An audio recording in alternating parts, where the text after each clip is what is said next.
My name's Tom Richards. I have various jobs in the school, but the one that matters on Friday evening is the art history stuff.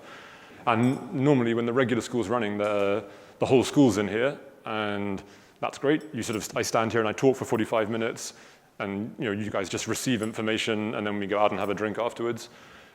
The nice thing about breaking it up into smaller groups is that hopefully, as you gain a bit of confidence, or if you know things, just literally stick your hand up or shout out. And it can be a little bit more participatory than it normally is, because it would be chaos with 100 people if everyone was screaming all the time. But with this group, it's a little more manageable. Just quickly, out of interest, have any of you studied art history at school level, or university level? Wonderful. So that's quite a few of you. So I have to be careful what I say.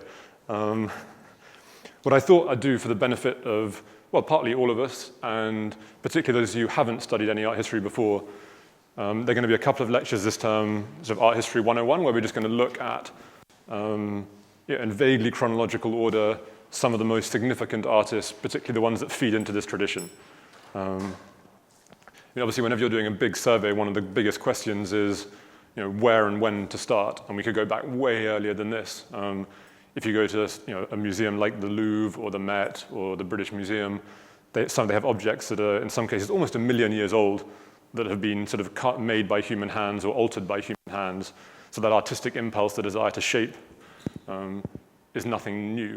We've got a couple of classical sculptures here. If you go down to Rome, the Laocoon and the Boxer, we could easily, if you want to go up to Torino, one of the best museums of Egyptian art in the world outside Egypt is in Torino. So if you're interested in how what was happening in North Africa several thousand years ago has sowed seeds that have provided as fertile ground ever since, go to Torino. And you can enjoy that collection. Again, we can go further afield. Does anyone recognize these or know where these might come from? Just shout out if you, yeah, very good. So these amazing sculptures, they're almost this sort of size. And they're from a little town called Nara, which is just outside Kyoto, which is the old capital. And these were made in about 1350. And so when you're in Florence, we all think, oh, this is the apex of civilization. But actually, in 1350, no one in Florence was making something on this scale with this level of expression. These were temple guardians. So if you go to the traditional temple layout, and there'd be the raised area, and these guys defend the corners. So there'd be roughly the raised section would be about this kind of size, and these ferocious-looking people were designed to keep out evil spirits, and they'd be on the four corners. And the other part of these lectures, and the reason we've moved back to this is a Veronese painting in a church in Venice. And I'm going to focus on things that are in Italy. So we're not going to look at Egypt so much. We're not going to, this evening, look so much at ancient sculpture. Sadly, there's not quite time to go to Japan today either. We're going to focus on things. So I want you to go and see things. I think that's the really crucial thing. I think part of the reason for a lot of you guys to say, why did you come to study in this school? Or why do people come to Italy? Is the incredible richness of the surrounding visual culture. There's this amazing statistic that I try and put out once every year that UNESCO, which looks after the cultural things for the UN, Italy has the highest number of any country in the world of things that they recognize and protect as masterpieces.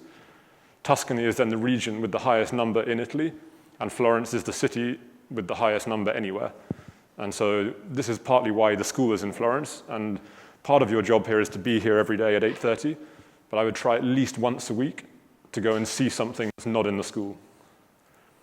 Just I think to say I'm going to see everything in my first term, no. I mean, it's a new city, you're going to be tired, you're going to be at times exhilarated, at times it's pretty tough what you're about to start doing. But try and see one thing a week. It can just be a chapel, it can be sculpture.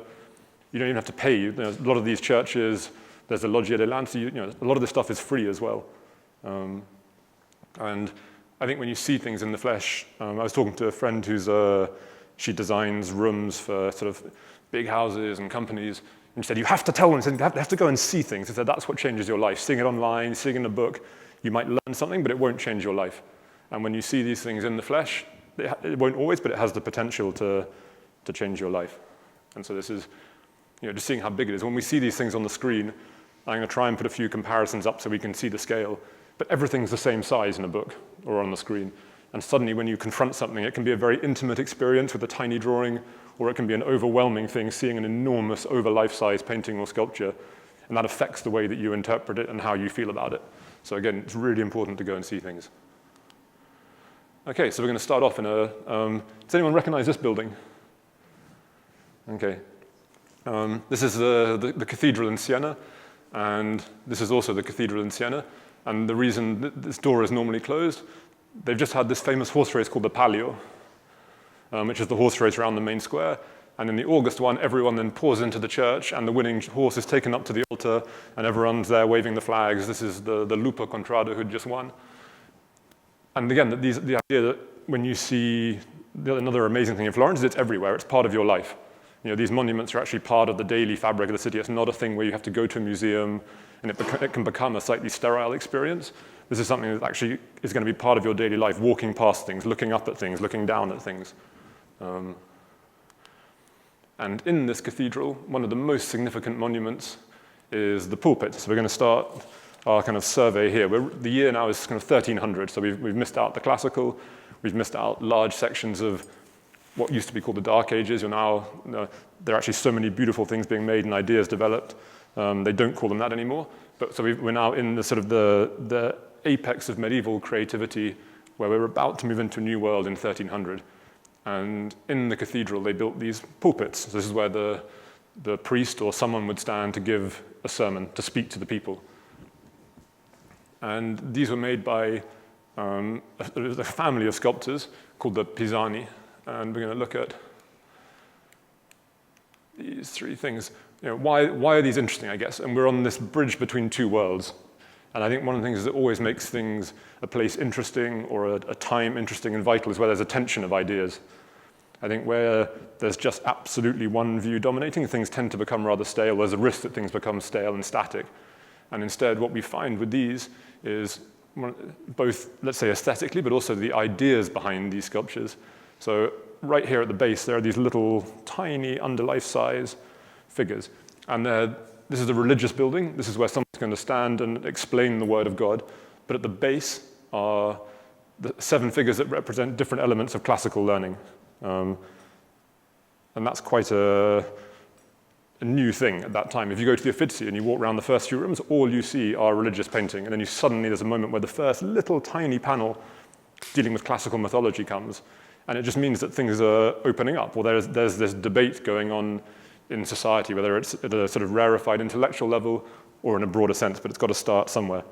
And so these 7 figures, which we can't see up close now, they represent, grammar, dialectica, rhetoric, philosophy, mathematics, music, and astronomy. And then as we move up, we see something else that's happening here. So the medieval world in terms of art is often very clustered, very compressed, very small. The Gothic takes delight in little things. But in amongst all this, we have this figure of the Madonna here, who's, in terms of her proportions, the structure of her face, is taken from classical statuary. So we've got this religious structure in a religious building, but there's also this interest of the classical world. So there's this, this tension, this argument happening in the same monument. Same thing in Pisa. So it's the same family again. This is a little bit later. And rather than it being octagonal, they're now curving it.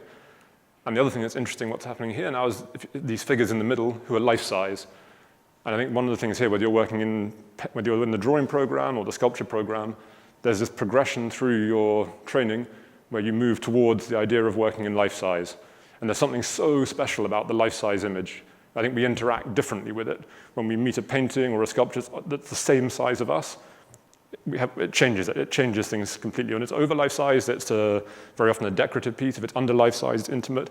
But we have this special relationship with work that's on a life-size scale. And this is one of the first times since antiquity that a sculptor is attempting to produce work on a life-size scale. And one of the figures, again, this idea of the religious imagery up here, but on the outside, I think it's this guy, it's a figure of Hercules. So Hercules is holding up, one of his labors in this case is to actually hold up the pulpit. So the attempt to introduce classical ideas into a religious context. Does anyone know who this might be? Yeah, very good. So this is a little panel taken from, this is in the Louvre normally, and this is St. Francis preaching to the birds. And it's by a painter who's contemporary with these, the sculptures we've just seen. And for those, I think, are any of you guys sculptors, or are you all on the painting program? Are you guys all doing the painting and drawing with Simona? Yeah, okay. So Giotto is probably the first, what you could even call, although he's medieval on one level, modern painter. And you guys, you've all turned up here, and some of you no doubt have said, I've come here to learn about realism. And you look at this and you might think, well, it's got a gold background and the figures look a little bit crude. Like, what's the point of that? And on one level, you might have a point. How many of you have either listened to or have been to opera in your life? Put your hands up. Yeah. One of the things that always interests me with opera is this idea of there's a difference between what's real and what's true. So I'm not here singing to you, and you don't sing back to me. We could try it one week, but you'd have a very unpleasant time because I can't sing to save my life. But in opera, they sing to each other, so it's not real in that sense. But actually, that absence of, let's say, reality opens up possibilities of truth because they sing.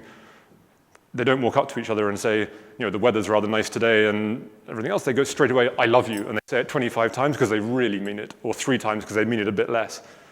And so what you're actually getting is what someone's thinking and feeling, and that's being externalized.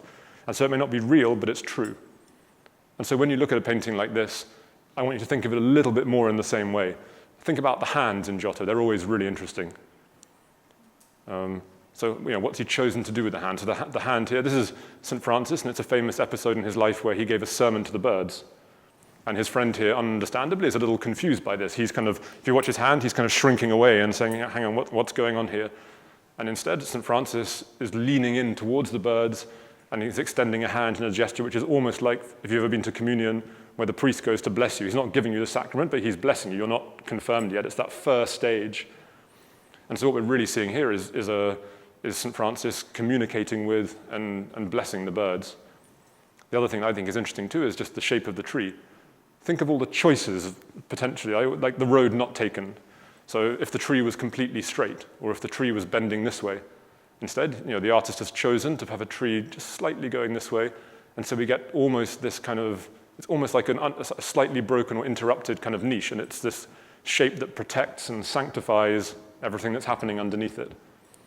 So we may not get that many lessons, let's say, in sort of rendering from Giotto. It may not be the realism that we came here to study, but there are elements we can take from these kind of things in terms of putting a picture together, in communicating, let's say, truth or communicating emotion that are incredibly useful.